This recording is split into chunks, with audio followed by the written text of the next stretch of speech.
Welcome back, friends. LostScarf here, and it's time. It is Endgame. So for this video, it's just theories before seeing the movie. So recording this the night before we're gonna go see it. Jinx is gonna see it where she is, and I'm gonna see it where I am. And it's holy crap! It's already breaking records. My movie theater tonight is showing it 20 times. Tomorrow they're gonna show it 40 times, and that's just one movie theater. AMC at multiple places is going to be showing the movie continuously for like 96 hours. Like, they're just shifting through. Like, holy crap. So, a lot of showings all over the dang place. A lot of people spending money on pre-orders to go see it. Like, just, there's going to be a lot of money made. Jinx has told me it costs about 350 to 400 million budget. That's a lot of money spent to make the movie. And it's going to be this might be the one that breaks the 2 billion. This might be the one that does it. It is the end game. So it might do it. I think it's possible. I think this could be the one that does it. I don't know if any movie will ever get this close besides Inflation eventually. Besides Endgame. It really depends on how Phase 4 and on does, but I'm not sure.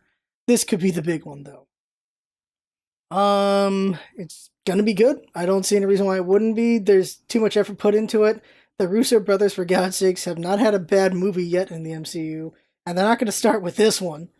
So, yeah, I think it'll be good. So now, since it's before the movie, theories. Let's just have some theories here. Also not confirming any spoils, in that some TV shows have been mentioned, and movies have been mentioned, which totally spoils who's going to survive this thing, which is unfortunate. Or who's coming back. As we all know, the mentions one, of course, we know the Spider-Man movie's coming. So unless that's alternate universe Spider-Man, they are gonna undo everything somehow, or they're just gonna bring back some people. I don't know how it's gonna work out. And there's theories of that. They could do time travel. They could do alternate universe. They could do I don't know what else. It's really just those. They could time travel. And okay, here's my theory. My theory is they time travel back to Thanos on Titan versus Tony and them. And it's the entire Avengers crew versus Thanos with 5 stones. Or just 4 stones, he doesn't have time. So without time or mind, they take on Thanos with 4 stones. That's a theory. Maybe that's what happens. Maybe they just take him on and they beat him. He's only got 4 of the stones. It's like, it takes all the Avengers to beat him with 4 stones. And there you go. That's one theory. And what would add to that theory is because of that, Captain America goes back in time and he goes back to live with Peggy. So that's his send off. So they don't have to kill him off. They send him off by putting him back in time. I think that's a possibility. It's really whether or not they kill off Tony Stark.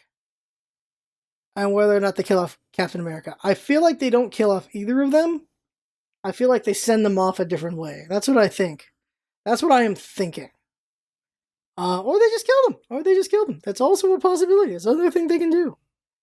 If there was a time to kill Nebula, this would be it. But I think they're keeping Nebula for Guardians 3 because it's going to be Gamora's story. So I think they'll keep her around for that. Of course, in the comics, Nebula gets the gauntlet, so... but as far as MCU goes, this would be the time to kill her, I think. This would be the one. For her to finally go out, taking out Thanos. But I don't think any of the Guardians are going to die, considering. But who... Because some people are going to go out, and they're done. They're going to be done after this one. Here's Jinx's theory, what? They lose, and there's two worlds. Spirit world and regular world. Okay. No, that's not going to happen, but okay. That's a good point. Everything... Yeah, all TV shows and movies are characters who are currently dead. That'd be nuts! That'd be weird and nuts. That having just 2 universes at this point, the unsnapped and the snapped. I don't know how well that would work out though, but that would be something, wouldn't it? Like, yeah, that'd be just nuts. We just have 2 universes, which would work out considering Marvel and DC have always had multiple universes. Wow, that would be something else. But I'm thinking time travel for King the Conqueror. I'm thinking that's it. Or they just get the gauntlet and undo the snap. That's also a possibility. They could just find Thanos, get the 6, and undo his snap. They could do that too. I think at this point I'd be fine with it. Like, at this point, here's the thing. People have theorized every possibility at this point. So anything, someone's gonna say they saw it coming and it's lame. So they could do whatever they want. They just need to do it well. So they could do time travel, and plenty of people will be like, well, that was predictable. And plenty of people will be like, wow, I didn't see that coming. Because every theory's been out there. Everyone's been theorizing for a whole year what was going to happen. Same thing goes for the trailers adding the theory, and also trailers lying about what could be happening. So, yeah, everything's possible. This is the age we live in. This is the age where everything has been theorized to death. And if they came up with something no one thought of, good on them. I think last time it happened, I think everyone thought Thanos was going to get beat at the end. I don't think anyone thought he was going to win at the end, because the villain hasn't won ever in MCU, and then he finally wins. So I think that got everyone. This time, no matter what happens, probably everyone's going to be like, oh, I saw it coming, kind of thing. But that doesn't mean it's not going to be well done. So I'm really wondering to see what's going to happen. Also, when the hell? Oh, people have said without spoilers, there's 3 points worth going to the bathroom. That's not going to happen. Just going to sit there the whole time, because then I could miss crucial whatever the hell they're saying is not worth watching. But yeah, I guess that morning I'm not drinking anything. I'm not seeing the movie till 11:10. I don't know. But I think we're going to set up Kang, or they're going to set up Galactus, because the Eternals movie's coming as well. So Galactus is an Eternal, not a Celestial? Or is he a Celestial? Or the Tribunal's a thing, or... There's a lot of possibilities as to what it could be next. One character I think is safe is probably Rhodey. I think War Machine's safe just because him and Captain Marvel date in the comics, and I think they might keep that if they consider doing Civil War 2, which I don't think they should do at all, because that's a terrible one, but eh. I'm really interested in seeing them not reboot at all. At least not for maybe another 20 years. Like, just keep it going and just try to come up with new storylines. I'd be interested in that. I don't know if there's any other theories, just... I think those are the main ones. Is alternate universe could be one, time travel, or just they undo the snap. I think those are really it. Oh, the mutants. What if that's the thing that happens is they undo the snap, or they do some sort of reality bend, and it brings in the X-Men. It brings in the mutants. Or the undoing of the snap awakens the evolution genes. Like, it just causes evolution to start happening, so we start getting mutants to happen. Or we get, we're not going to get them, but, or we get the, what are they called? What is Thunderbolt and his group called? The Inhumans. We could have the Inhumans, but we're not gonna. Because that's the thing that happened, is the Inhumans started popping up in the comics. But we'll probably not have that since the TV show failed miserably. That's the one I want so bad! Like, ever since the Jinx thought of this one. Terry Crews comes out of a time portal as Bishop. That is perfect. I think Terry Crews would be a perfect Bishop. He's like, hey, shit's going down. And yeah, he just shows up and he's like, stuff with the X-Men. And it's like, yeah, I would be cool with that. I think Terry Crews is the perfect one for Bishop. I really like him for that one.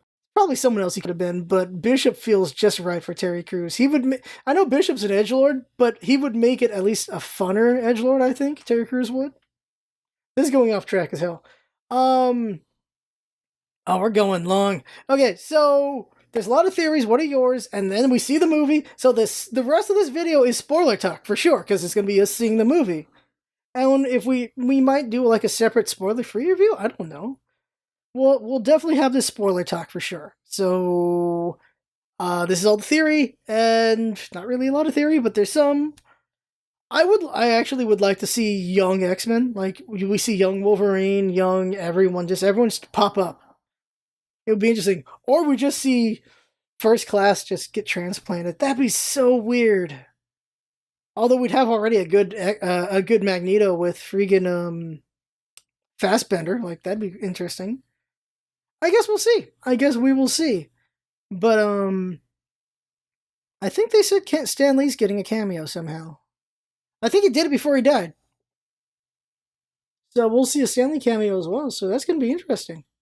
Why is it This is the thing. Back in the day, movies used to have intermissions. like Chitty Chitty Bang Bang and like I don't think Mary Poppins. Like Sound of Music, I think had an intermission. Straight up, just 10-minute part of the movie was like, all right, go hit the bathroom and come back, kind of thing. It was just the funniest thing of MC. It would be dumb, but the funniest thing is just Thanos looks at the camera, intermission, time pause, go, go, go, go. We're not gonna do anything. I pause the Avengers. Just hit the bathroom. I'm a good guy sometimes, especially when it comes to bathroom time. So there you go. Oh my god. So that's it. All right, let's see the movie. So that's this half of the video. Movie time. Movie over. Oh my god. There's a lot going on there. Holy crap, there's a lot going on there. And I don't know how, there's no way to put this in chronological, just wow. An attempt at a little bit, just, all the trailer stuff was like the first 15 minutes of the movie. There's little bits in the trailer for later things, but the setup really was just for that first part of the movie. You're like, okay, so we know they're going to go after Thanos, and they're going to do something, and stuff like that, but you could guess time travel, you could guess they use quantum realm for time travel, you could guess all of that stuff, but you could not guess how they were going to use it. Who saw that coming? They're just going to pluck the stones. I thought they were just going to go to this time of triumph and just stop them. I thought that's what they're going to do. Instead, they're plucking the stones, which is a nice homage to the past, because we get to see Avengers again, like the first movie kind of again. We get to see Guardians 1 again, a bit of that. We get to see Vormir again. What's something else we got to see? We got to see Morag. And then we got a new place. We got just the 70s. And I kind of wanted just Steve just go up to Zola and just unplug him. Like, that would have been great. Just like, oh, there's a computer here. Boop, done. All right, okay. But there was a lot of good stuff in there, and they had to remind us that Peggy's so important to Steve, like, repeatedly. And it's not my favorite part, his motivation, but you get it, because it was really important. It was something he really wanted, it was going to happen, and then he sacrificed himself, and then he's been paying for it ever since, and he gets another chance at that. But just haphazardly everything, just thinking about it, Thor dicks himself. Like, dick moves himself when he's over getting the Aether, which, by the way, was that new scenes with Natalie Portman, like, just that, or did they just take this scene and then they just put Rocket in there? I don't know, because she didn't like the movies. I'd have to just go and see Thor 2 and just see if that's a thing there. But that whole thing with Thor, anyone who's a big fan of Thor probably hated a bit of this movie. Same thing for Hulk, because both of these two powerhouses were kind of just not utilized very well. Like, they depowered Thor so we couldn't just instantly own Thanos later on in the movie, because he was just so powerful to take on Thanos with 6 stones. And then Hulk doesn't get to do anything. He gets taken out with the gauntlet, which is a shame, because you're like, okay, we get a chance. We got Professor Hulk. We might see him be really smart and real fighty later on. And we don't get any of that because he got taken out by the gauntlet, which is a shame. And that was an impression I didn't really get. Like, when Thanos did the snap at the end of Infinity War, it looked like it took a toll on him, but didn't really get that it was killing him. Like, we get when he destroys the stones, it nearly kills him, because that's quite a feat right there. So I get why that's a thing, but they kind of had to establish that just because of the final scene for Iron Man, I suppose.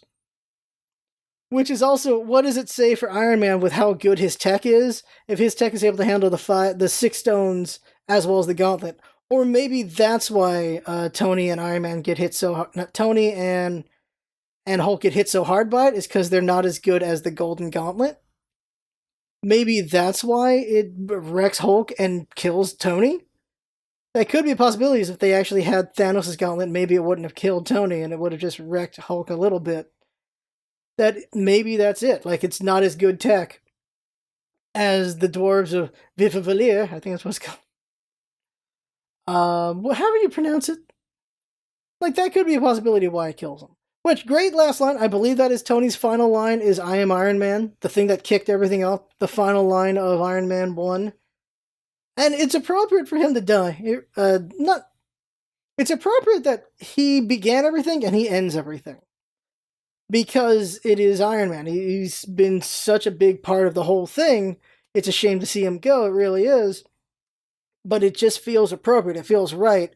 It's just a shame to lose him.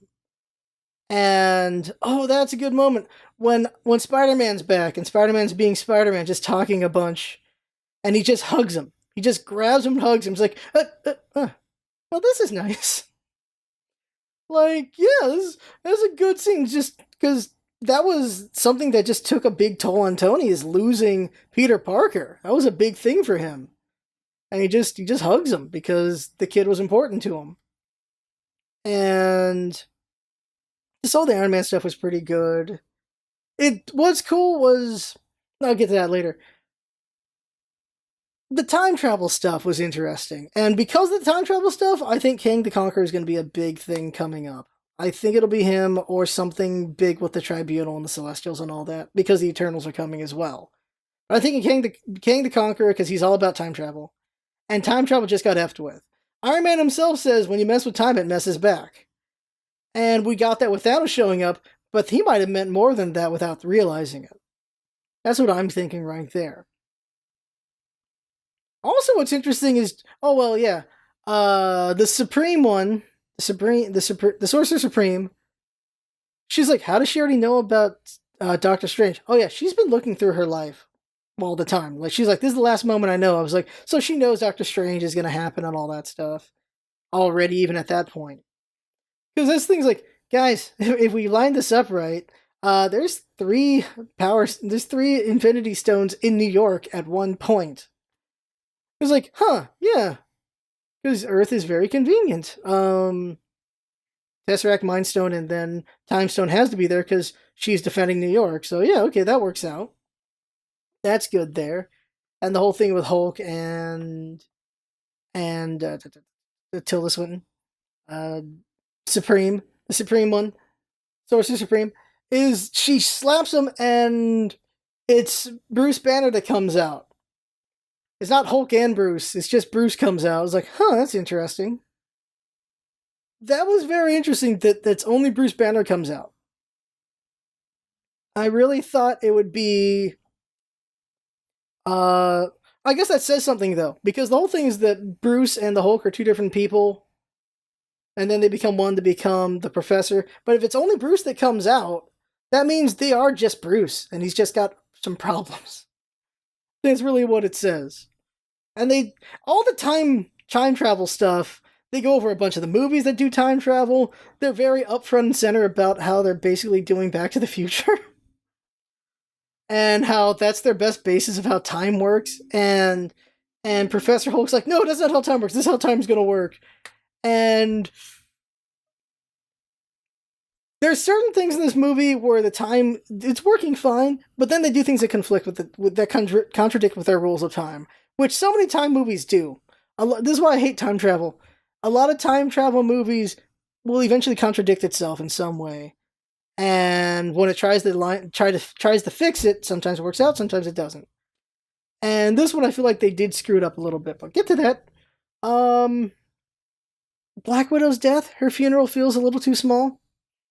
She's dead, and they just move on to the next thing. Like, they mourn her a little bit, and then they move on, because they got bigger fish to fry, but there's no, like, post-funeral for her with Tony or something like that, which is unfortunate. She just dies. That scene was pretty good, though. Vormir, and they're like, well, one of us has got to die, and we're kind of the most important thing to each other at this point, so I guess it lines up. What if it was just War Machine and Nebula? Like, that would have been a bad situation. They sent exactly the right two people for this mission. Because that's the thing, is all they know is Gamora and Thanos went up, and only one of them came back. That also gives a question of why didn't they realize that? Like, only one of them came back, so he sacrificed her. That's the best guess. And yet they didn't come to that conclusion at any point when they went to Vormir. That's kind of weird. They didn't think about that. They just They just get caught. Like Red Skull's like, yeah, you gotta whatever's important, he's gotta die here. He's like, This is one of my words was like, oh, good thing us two got sent here. But them fighting over who gets to go over was very interesting. Because I'm like, oh damn, this is it for Hawkeye. But I'm like, are they really gonna kill the man who wants his family back? Are they gonna do that? And they hold hands, and she puts her hand on his, and he's like, wait, I don't think we both know who's going over. Like, I don't think we both we had the same person in mind. Because he's like, I'm 100% gonna go over. And he thinks she's okay with that, and then he realizes, no, she's gonna go over. Wait a sec, wait. And then they fight for a little bit.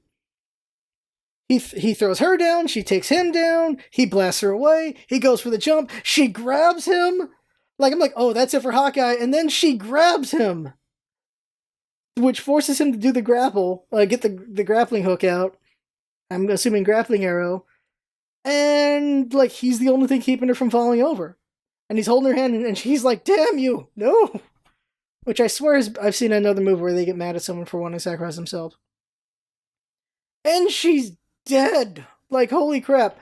Like, the music's there, like, they do it's kind of a lot of beat for beat the same Vormir scene, but with different characters, and they do it a little bit differently.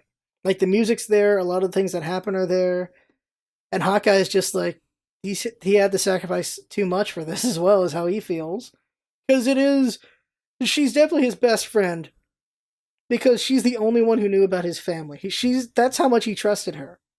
That's a big thing. And she's gone. It's also interesting how she was basically the head of S.H.I.E.L.D. after the 5-year skip and everything. Like, she's just trying to keep things together. And now she's gone. And it's just such a trip because there's a Black Widow movie coming, which, learning now it's a prequel, because it has to be. It has to be a prequel. Random funny thing is just Captain America's got America's ass. Like, that was funny. Also, when he beats himself, he goes like, that is America's ass. It's like, oh my god. Captain America versus Captain America was cool to see. And it's also just fun. He was like, I can do this all day. He's like, I know you can. He's like, now I get it. I get why people But they do that whole fall, and then he's losing to himself, which I thought Cap was gonna win that fight just because he's got a couple more years' experience on himself. But I guess it's because he's holding back because he's not going full on against himself. And he goes, Bucky, and he's like, how do you know that name? He knocks him out, and he also gets him with the mind, so it's like, oh, so you just point and click, that's all you gotta do. Okay, easy enough. And it's like, well, how are they gonna explain that? Because the whole idea is they're doing Dragon Ball time travel, where the past doesn't affect the future. They've just effed up a different past. That's all they've done. So this Captain America just got beat by a guy who he thought was Loki, and Loki f's off with the Space Stone, which was quite the surprise. Like, that was a funny thing to like, Hulk, you gotta take the stairs, because come on, the elevator. That's not gonna work out. Loki's got the Space Stone, and he's gone, but this is a past timeline, so that shouldn't do anything. It's just Loki's gone, and that screws over that timeline. Just like how Thor screws over himself in Thor 2 by taking the hammer. I thought he was just gonna, when he got the hammer, he's like, I'm still worthy. I thought he was gonna put the hammer down when he was time traveling. He took it with him, which meant this was gonna be significant in some other way. And it becomes so with Captain America taking it up. And Thor's like, I knew it, I didn't want it, but I knew it. And that was pretty awesome. Captain America beating, I want to say this later, but just the 3v1, just depowered Thor for this fight. Iron Man, and then Captain America. It was cool seeing the combos. Like, we saw Thor power up Iron Man's suit for his attacks. Iron Man gets taken out pretty quick in that fight, though. But then, and also Thor does. And then it's just Captain America with the hammer, and he's doing combos off the shield. He's throwing both of them at Thanos. He's bouncing it off the shield back at Thanos. He's getting both of his items back. That was really cool. And you're like, well, how does he know how to do all that stuff? It was like, we saw in Avengers 2 and stuff that Cap knows how to combo with Thor very well. We saw quite a few combo moves with him, so he's been doing combos with him before. And so that's why he knows what he's doing there. It's just funny later on that we see he can also summon Stormbreaker as well. Because that's a funny scene where him and Thor have... He's got Stormbreaker and Thor's got Mjolnir. He's like, no, you get the smaller hammer. Give me that back. That was funny. It's a very fan service movie. There's a lot of really good, just funny things for fans in this movie. Very enjoyable.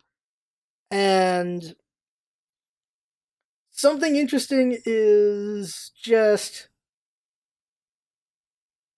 the Gamora cheat. I'll put that is they had to establish that the original Gamora can't come back, and then Natalya can't come back. But we have a Gamora anyway because it's a Gamora from the other timeline. So we have a Gamora from the past in this timeline, while Nebula killed her other self. Which, how does that feel to kill yourself like that? Like, that's got to be freaking weird as hell. She killed a past version of herself, but it's another timeline, so she's fine.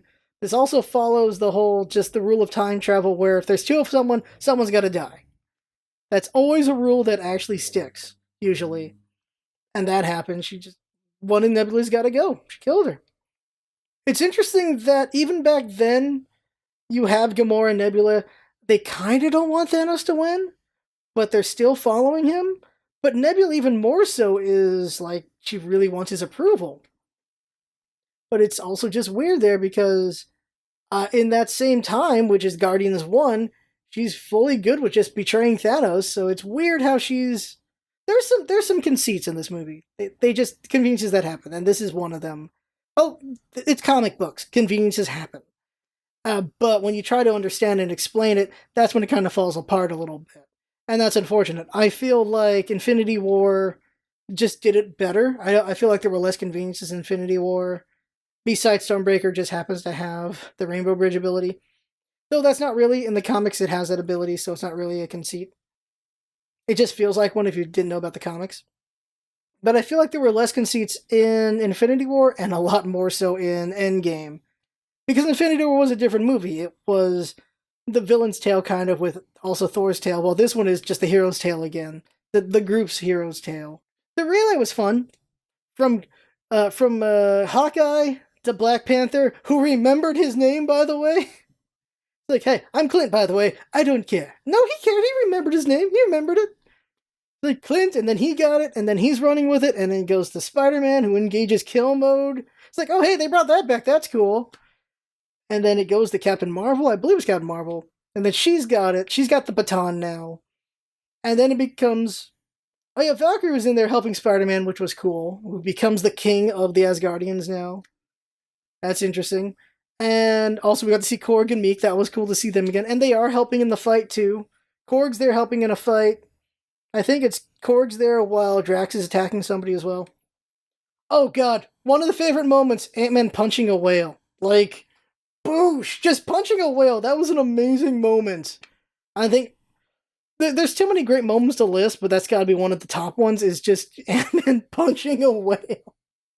Holy crap, that's great. But Captain America getting the hammer's a real big one too. And I Am Iron Man, that's a really good one. But then we get with Captain Marvel, she's got it, and then just girl power happens, which is it was on the nose. It was just on the nose. It was cool, but also just on the nose. Where it's like, we got you, and just every single girl shows up, except for one, because she's dead, Black Widow, unfortunately. They're all there. Shuri's there, Okoye's there, everyone's there. They're all there. It was really cool seeing Pepper Potts as rescue. That was really cool, which we saw earlier, that Tony made her a suit. It's interesting he made her a suit, considering that, well, it's post-decimation, but he just made it just in case, I guess. So she got to have one. And it was just cool seeing her in that suit. It was a cool girl power moment. And just Captain Marvel stopping the snap by just holding his hand open. And he tries to headbutt her because Thanos is just a really strong guy, and we see that she's stronger, like she's denser than him. Like she can handle his damage, which is good to see somebody is that strong. But also to see it get beat, though, because Thanos is, well, he's clever enough to take the Power Stone. And she's like, oh, crap, and then she gets punched, and she gets launched.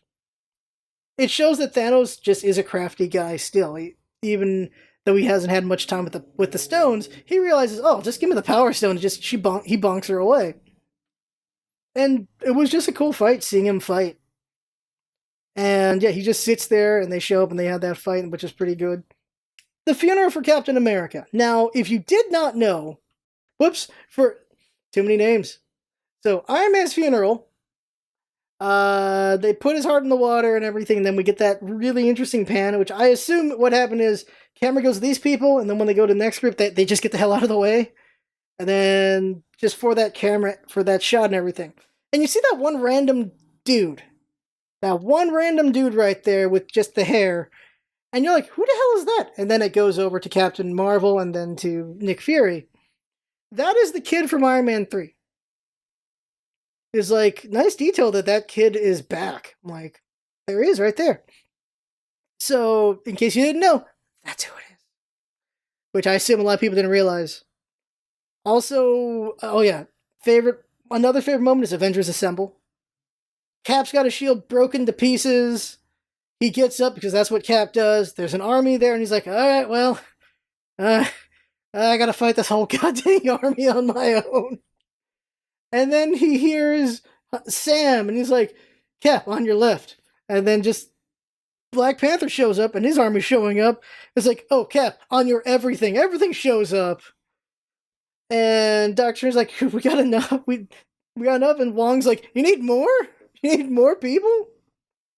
It was cool to see. Yeah, you get to see sorcerers. We get to see Wakanda. I assume there's other armies I don't recognize the names of.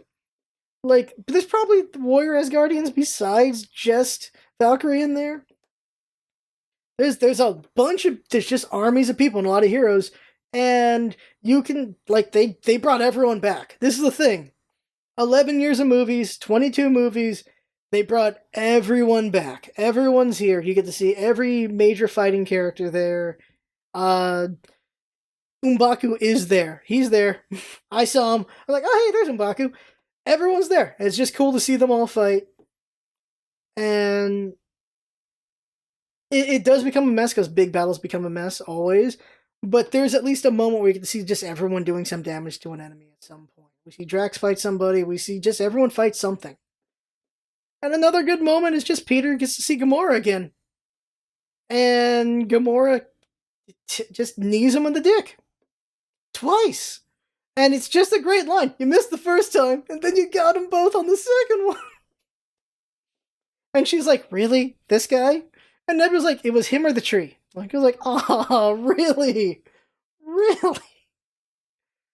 It's like, well, she hasn't gotten to know him yet, but really, Peter gets it pretty bad. He gets War Machine punches him in the face. And he's like, oh, this guy's an idiot. And he punches him in the face, and then she hits him in the dick. And it's like fan service because of what happened in Infinity War, but it's the Russo brothers did both movies, so they didn't have to make him that bad, so they didn't have to justify beating him up in the next movie. I think all I have to say is Captain America stuff, I think. Besides, also Stanley. Yeah, Stanley. Also Scarlet Witch. Scarlet Witch straight up owns him. She beats Thanos. That was awesome. And Thanos like, I need missiles. I need you to bomb the ground. I need this to happen right now. It's like, but hit our own man. No. I need you to do it because I'm about to die here. Like, woo, she beat him outright. Nicely done by Scarlet Witch. She is kind of OP, so there you go with that. Also, you get Captain Marvel going in, just destroying that ship. That was pretty cool. But the only thing left, I think, is Captain America and Stan Lee. So Stan Lee's cameo, such a curious cameo, because they had to do de-aging. But the de-aging was hit and miss all over the place. Like, you knew they were doing de-aging, and it looked okay, but also looked kind of weird. The de-aging of Stan Lee, just kind of weird, and you just weren't sure if they'd use CG Stan Lee. But it is actually Stan Lee, so he was alive for this one.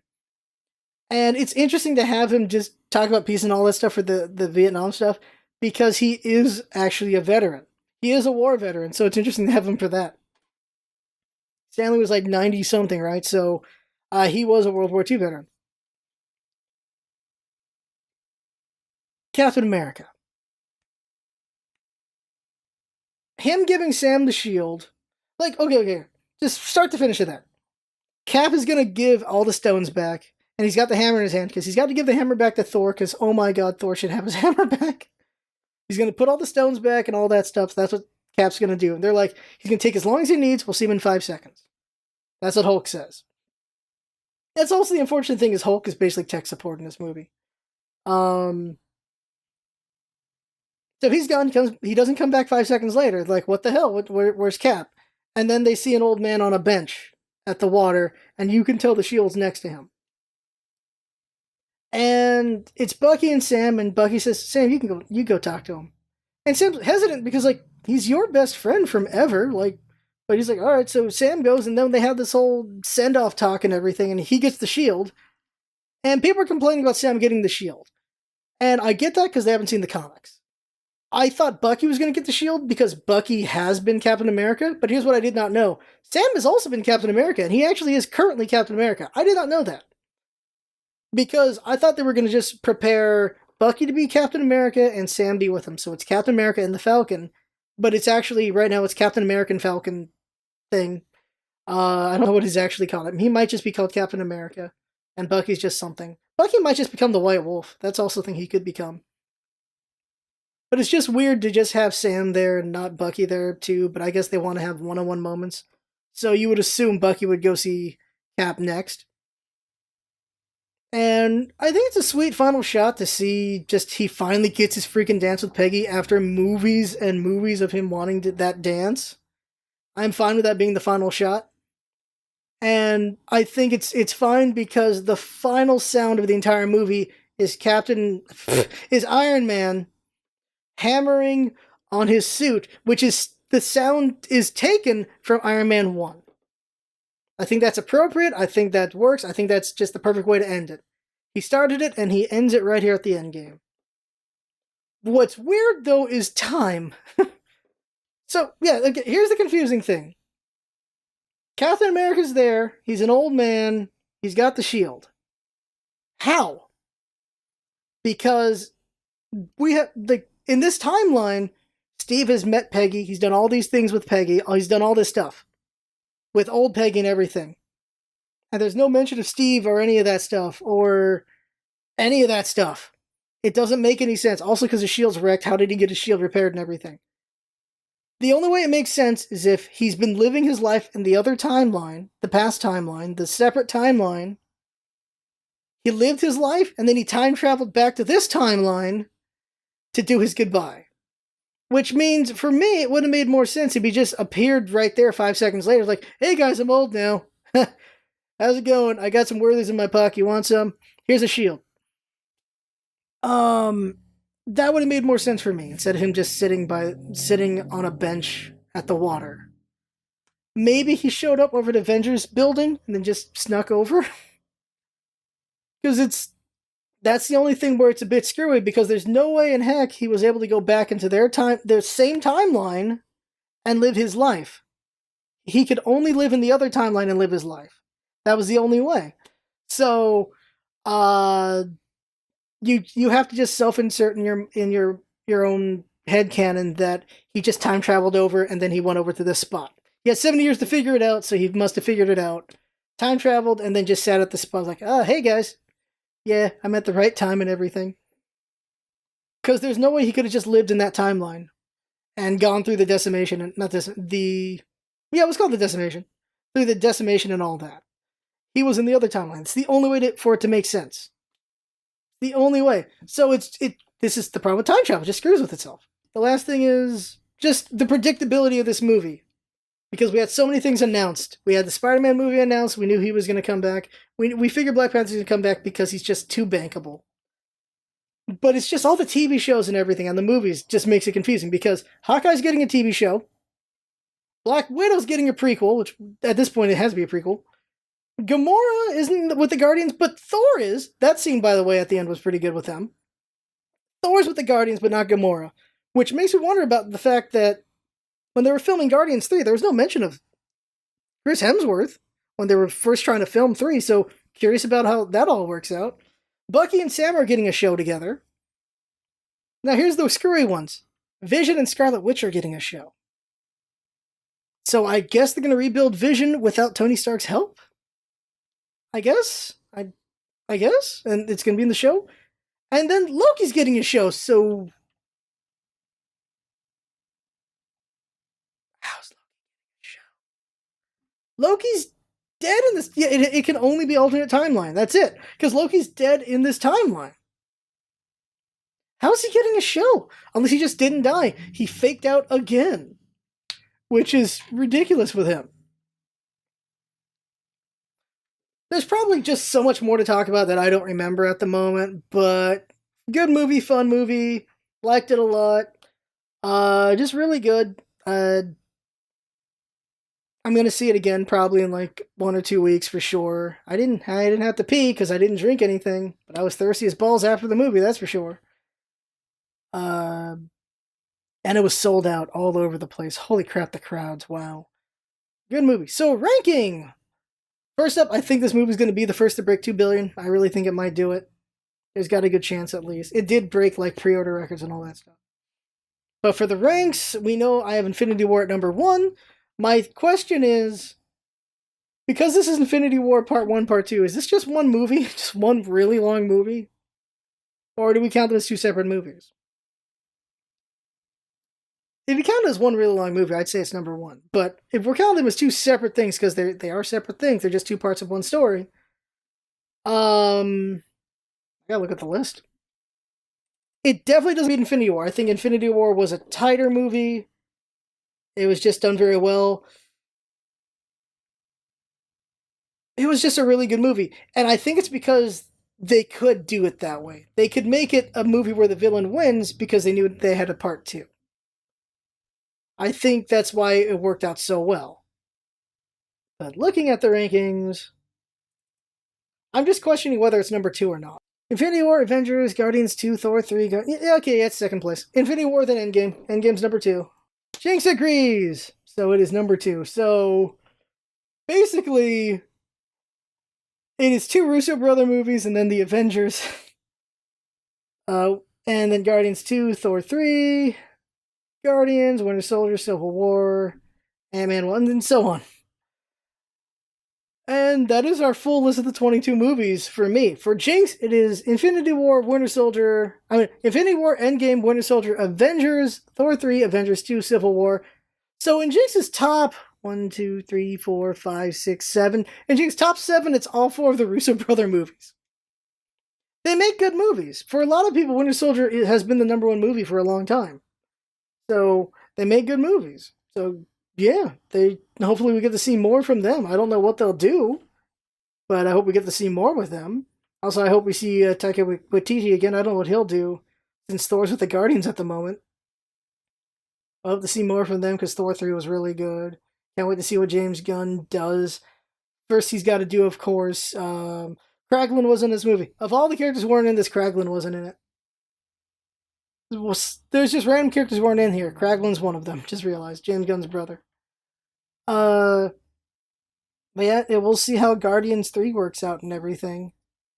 Just everything with Gamora, and it'll be interesting. It's really gonna be interesting how that's gonna work, because I wonder if that was the plan the whole time, was gonna be just a different Gamora. And that's what's kind of weird, is this is a Gamora that we haven't had 2 movies with. It's gonna be interesting how that one goes. But that is everything. I can't wait to see what Phase 4 is, and the start of it is Spider-Man, right? Tony's gone, and this is also a world that's just dealing with the fact that what just happened to it, right? Wow, so it's going to be very interesting to see how people just deal with what happened to the world. There's going to be something. That's the only way to put it. But that right there is Endgame, and the spoiler talk and everything, and we're done with this series. Oh my god, we're not doing this ever again. Far From Home is still part of Phase 3, apparently, so alright, okay. I assume Far From Home, being the last one of Phase 3, will do some sort of lead up into Phase 4 kind of thing at the end credits.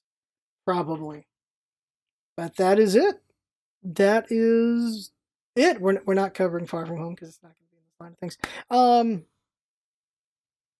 But then the questions now are, how is Fantastic Four going to measure in? How is the X-Men going to come into this? How are all these things going to be in this thing? Because who knows what the big threat's going to be. Hopefully we don't see anything like that until maybe Phase 5. Like, Phase 4 is just a period to just have more characters and everything, and then tighten it all up for Phase 5. I wouldn't have a problem with that. But we'll see what they do. Like, at this point, after Endgame, that is the end of an era. That is the end of a saga. 22 movie saga. They can do whatever they want for a while and then come up with something if they want, I feel. Right now is the chance to really experiment if they want. But that's everything. I think that's everything, right? So that is the video. Let us know what you think. What are your favorite moments? Oh my god, there's so many good moments. I think real quick, top 3. Ant-Man punching a whale. Ant-Man punching a whale is number 3. Number 2 is Avengers Assemble. And yeah, number 1 is I Am Iron Man. Like, I think that's my top 3. Alright, so that right there is the video. I had fun. Hope you have fun watching. That's what's all about, having fun. Thanks for coming by, and see you next time.